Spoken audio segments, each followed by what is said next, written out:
El viernes 13 de enero, el Costa Concordia naufraga en las costas de las islas de Giglio, en Italia.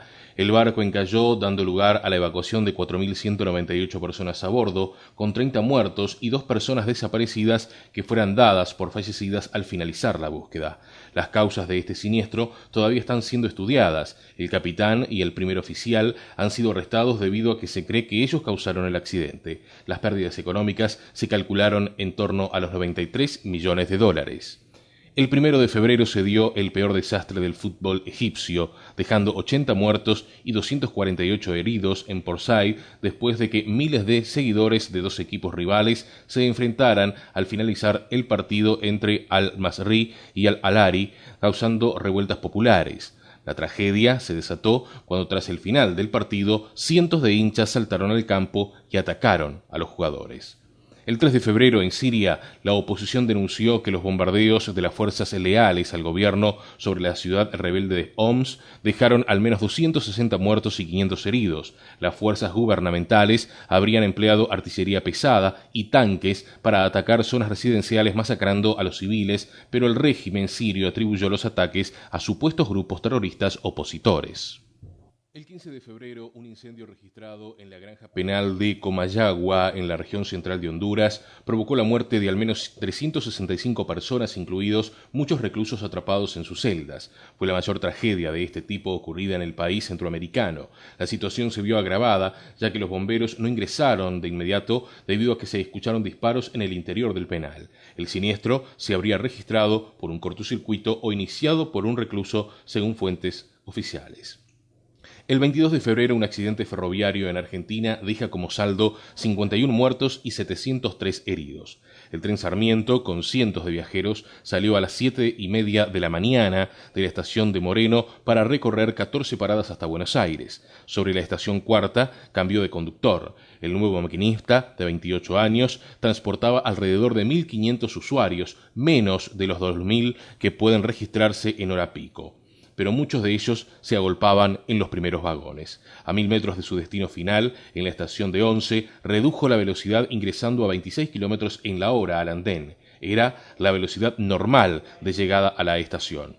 A 40 metros del final ya había reducido hasta 20 kilómetros por hora, pero ya no volvió a frenar. Con esa potencia impactó contra el muro de contención y el segundo vagón se incrustó más de 5 metros en el primero. Eran las 8:32 de la mañana. Murieron 51 personas y más de 700 resultaron heridas. El 19 de marzo, 4 personas, entre ellas 3 niños, fueron asesinadas a balazos en una escuela judía de Toulouse, ubicada en el suroeste de Francia, por un individuo que, según las autoridades, era el mismo que mató a 3 militares franceses en esa región una semana antes. El ataque causó horror y conmoción en Francia y el mundo y provocó la suspensión de la campaña presidencial al menos por 2 días. La situación llevó a elevar la alerta terrorista en la región de Toulouse. El atacante fue posteriormente localizado y abatido por la policía. En el día 14 y 15 de abril, en Cartagena de Indias, Colombia, se realizó la Sexta Cumbre de las Américas. 34 jefes de Estado y de Gobierno abordaron el tema central del encuentro, conectando las Américas, socios para la prosperidad.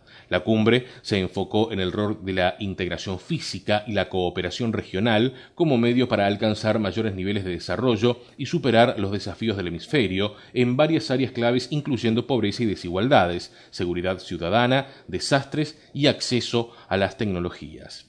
El 17 de abril, la presidenta argentina Cristina Fernández de Kirchner expropia YPF a la empresa multinacional Repsol YPF por razones de interés nacional.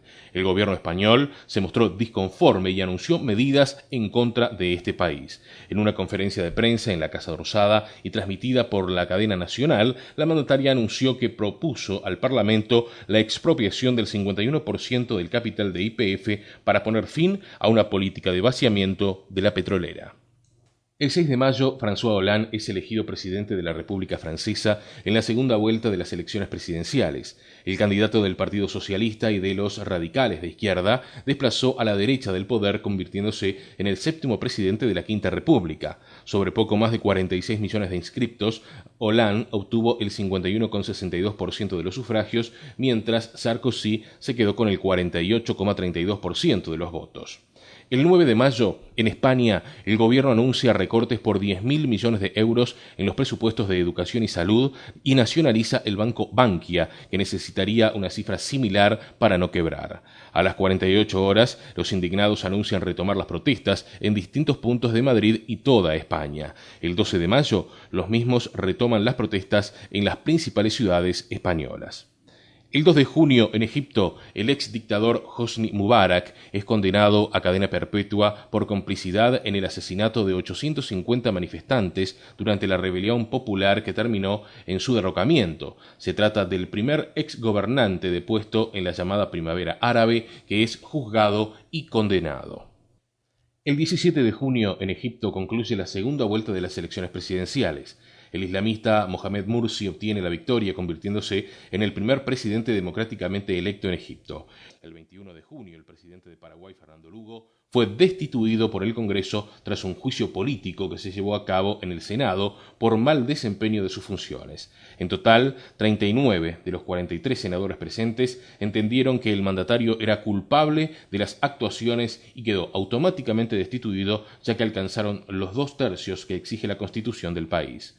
4 senadores apoyaron la absolución del mandatario al criticar el expeditivo juicio político como un atentado a la democracia paraguaya. El vicepresidente Federico Franco, del Partido Liberal, que rompió con Lugo al votar el juicio político tras integrar su coalición de gobierno, asumió la presidencia.